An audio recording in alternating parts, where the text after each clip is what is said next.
अस्सलाम वालेकुम फ्रेंड्स, कैसे हैं आप सब? उम्मीद है सब हैप्पी होंगे। आज आपसे मैं ओजरी को साफ़ करने का एक तरीका बताने जा रही हूँ। यकीन जाने 100% श्योर है कि आपकी ओजरी में से कभी भी स्मेल नहीं आएगी। तो ओजरी को आप लेके आना है, उसको धो लेना अच्छे से।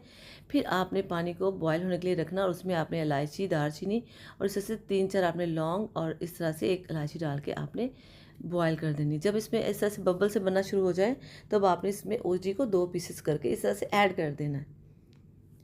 इसको आपने इसमें अच्छे से पका लेना है। इसमें 2-3 ऐसे बॉयल आना लाज़मी है। जब इसमें झाग बनना शुरू, तब हमने इसको बाहर निकालना।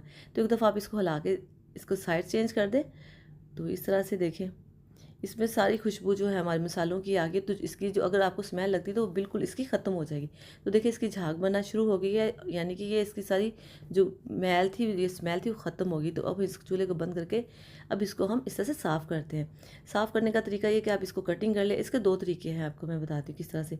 कटिंग करने के लिए आप छुरी का इस्तेमाल करें। बहुत गर्म है, क्योंकि इसको हमने गरम-गरम ही इस तरह से इसका ऊपर से ओजरी में से निकालना है। जो इसका टॉवल सा बना होता है, ऊपर से इसको साफ़ करना है।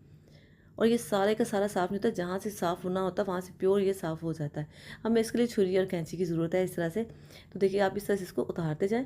अगर आपको गर्म लगता है, मुझे तो इसमें बहुत गर्म लग रहा है, तो आप इस तरह से किसी रुमाल का भी इस्तेमाल कर सकते हैं। लेकिन ट्राई करते हैं कि हमें हमसे हो पा रहा है कि नहीं। तो ये काफ़ी गर्म है, तो वैसे हाथ जलाने की इतनी ज़रूरत नहीं है। आप इसे रुमाल पकड़ें और इसे करें, बहुत आसानी से ये वाला काम हो जाएगा। एहतियात करें कि आपके नेल्स पे ना लग जाए या आपके हाथ पे ना लग जाए छुरी, क्योंकि गर्म होता है तो ऐसे फिसल भी सकती है छुरी इस तरह से। इस तरह से आपने आराम-आराम से इसकी इस तरह से ऊपर से उतारती जाना है, ये जो बना होता है टॉवल के ऊपर से। तो जहाँ से ये बिल्कुल नहीं ना होती, जो अननेसेसरी होती है वो उतर जाती है, और जो नहीं होती मज़बूत होती खाने वाली, वो वैसे ही साफ़ रहती है। तो इसलिए आप इसको बड़ी आसानी के साथ ऐसे गर्म करके इसे उतार सकते हैं। छुरी के साथ कटिंग नहीं हो पा रही तो आप कैंची के साथ इसकी कटिंग करें। कैंची के साथ इसकी कटिंग बहुत अच्छे से और बहुत आसानी के साथ हो जाती है। तो इस तरह से आप पकड़ें और इसको इस तरह से करते जाएँ। ये 1-2 मिनट बाद ना कुछ बेहतर हो जाता है, फिर हमें रुमाल की ज़रूरत भी नहीं पड़ती। देखिए जो इसके ऊपर से मैल गंदगी उतर रही है, तो इस तरह से आप इसकी छुरी के साथ करते जाएँ। अगर आपके साथ कोई और भी है हेल्प करने के लिए, तो 2 लोग जब मिलके इसका करते हैं तो वो जल्दी हो जाता है। चूँकि अब मैं यहाँ पे अकेली थी, तो मैंने सोचा मैं आपको दिखा दूँ, लेकिन इस तरह से कोई मसला नहीं है। मैं अकेली ही ओजी वाले इस तरह से बना लेती हूँ। तो देखिए जो चीज़ इसके ऊपर ना ज़ाया है, ख़राब है, वो खुद-ब-खुद उतर जाती है, और जो नहीं है वो साथ उसके इस तरह से रहती है, क्योंकि उसका कलर भी ऐसा होता है। तो उस जी को इस तरह से आप अगर दालचीनी में, लौंग में, इलायची में, बड़ी इलायची में इस तरह से गर्म करके इसको बॉयल करके निकाल के साफ़ करेंगे, तो आपको मैं 100% इसकी श्योरिटी देती हूँ कि आपकी जो ओजी होगी, जो बना रहे हैं, उसमें ज़रा भी स्मेल नहीं आएगी। इवन कि जब आप इसको धो लेंगे इस दफ़ा उस पानी में से, तो आपको स्मेल इसकी बिल्कुल ख़त्म हो जाती है, कि इसकी ख़ास जो अपनी स्मेल होती है। और कैंची के साथ आप इसकी जो इस तरह से अंदर से जो मैल वगैरह होती है, जो ज़रात होती है जैसे, वो आप कैंची के साथ उतार के इसकी कटिंग कर सकते हैं। इस तरह से आप साथ-साथ साफ़ करते जाएँ, और जो आप उसकी दूसरी साइड पे जो गंद वगैरह लगा होता है, या उसकी जो अ, रेशे वगैरह लगे होते हैं, वो आप छुरी के साथ या कैंची के साथ बआसानी कट उतार सकते हैं। तो देखिए कितनी आसानी से ये उतरा है, जो इसका ज़ाया चीज़ है। तो ये बहुत ही जल्दी और बहुत ही आसानी के साथ ये वाला काम हो जाता है। कुछ लोगों के लिए ये बहुत मसला होता है कि बना भी लेते, लेकिन स्मेल बहुत ज़्यादा आती है, पूरे मोहल्ले में फैल जाती है। तो कोशिश करें कि अगर आप इस तरह से बनाएँगे, तो आपको यकीनन बहुत ही मज़े की ओजी खाने को मिलेगी। तो देखिए इस तरह से मैं कटिंग इसकी आपको सारी इसलिए दिखा रही हूँ, ताकि आपको पता चले कि इस तरह से बहुत आसानी के साथ हम उतार सकते हैं। आप छुरी के साथ करें, चाकू के साथ करें, लेकिन ये बड़ी एहतियात से करें, क्योंकि ये हाथों को भी लग सकती है।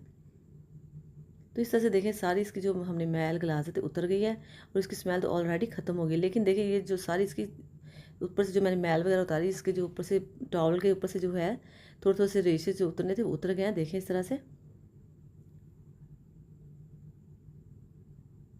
तो ये देखिए सारे मास्टर से हमने इसकी उतार दी। अभी जो सारी है, अब इसको सबसे पहले हम इसको रखेंगे एक साइड पे, इसको धो लेंगे। धोने के लिए हमें इसको 5 से 6 दफ़ा हमने इसको धोना है, ठीक है? और ये साथ-साथ हमें फ़ौरन से पहले ये सारी इसको टेबल को साफ़ करना है। और अब ये इसको मैं आपको दिखाती हूँ किस तरह से इसकी ये मैल उतरेगी। ये नीम गर्म पानी हल्का सा मैंने लिया, उसमें मैं इसे दोबारा से इस तरह से एक दफ़ा धो रही हूँ। मैं आपको दिखा रही हूँ कि बिल्कुल देखिए साफ़ हो गई है।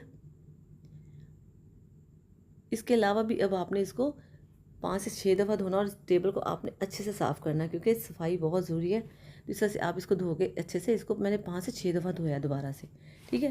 तो अब इसको आप ऐसे सीज़र लें, छुरी लें, कैंची लें, और इससे आप जो बाकी चीज़ें रह गई आपको लगता है, वो आप इससे इस तरह से उतार लें। देखिए जैसे कि ये चीज़ें हैं, आप इसे इस तरह से उतार लें। कैंची के साथ बहुत जल्दी ये वाली चीज़ें उतर जाती हैं, जो मैल वगैरह, जो भी इसकी जो नकारा चीज़ें होती हैं, उसको आप इस तरह से उतार सकते हैं कैंची के साथ। तो देखिए कितनी आसानी से सारी ऐसे उतर जाती हैं और कैंची के साथ कटिंग भी इसकी बहुत अच्छे से हो जाती है। जब आप अकेले हैं, छुरी आपसे अकेले नहीं चल सकती, तो आप इस तरह से कर लें। और वैसे भी कटिंग बोर्ड पे भी आप इसकी कटिंग कर सकते हैं, लेकिन सबसे जो आसान तरीका है ओजरी का वो ये है कि आप इसे सीज़र के साथ कटिंग कर लें। इस तरह से जितना साइज़ आपको पसंद है खाने में उतना ही आप इसकी कटिंग कर लें। तो इस तरह मुझे हमारे घर में इतने ही साइज़ की कटिंग होती है, तो मैं उतनी ही कटिंग करके आपको दिखा रही हूँ। कुछ लोग घरों में खाते, कुछ नहीं खाते, लेकिन जो खाते हैं वो बहुत ही शौक से खाते हैं। तो ये खास तौर पे लेडीज़ इसको बहुत शौक से खाती हैं। तो ये सबसे आप देखें, साथ से इसकी सफाई का भी हाथ से ध्यान रखें और साफ़ कर लें, क्योंकि हमने इसको हाथों से भी देखिए इससे कर सकते हैं और सीज़र के साथ भी देखिए बहुत सुथरी, बहुत साफ़ सुथरी हमारी ये ओजरी तैयार हो रही है। और इसकी ज़रा भी स्मेल नहीं आ रही। मैं आपको ये बता दूँ कि स्मेल ज़रा भी नहीं आ रही। सिर्फ आपने इसको 6-7 दफ़ा लाजमी धोना है इतने टाइम तक। जब इसकी कटिंग कर लेंगे उसके बाद भी हमने इसको धोना है। देखिए सारी कटिंग हो गई है, साथ में टेबल को साथ साथ साफ़ करें। तो इस तरह से एहतियात करें। ओजरी की कटिंग करने से, इसको साफ़ करने से ना काफ़ी ज़्यादा ऐसे टेबल ख़राब हो जाते हैं। जहाँ हम कटिंग वगैरह करते हैं तो साथ साथ आपने सफाई का खास ख्याल रखना है। तो फाइनल हमने अपनी ओजरी बनाने का तरीका मुकम्मल कर लिया है। इसको दोबारा से धो के मैं आपको दिखा रही हूँ। मैंने इसे दोबारा से फिर 2 दफ़ा धोया। तो फ्रेंड्स, उम्मीद है कि आपको ये मेरी वीडियो पसंद आई होगी। देखिए माशाल्लाह बिल्कुल क्लियर हो गई। तो मिलते हैं फ्रेंड नेक्स्ट वीडियो में। अपना खूब ख्याल रखिएगा। ओके जी, अल्लाह हाफिज़।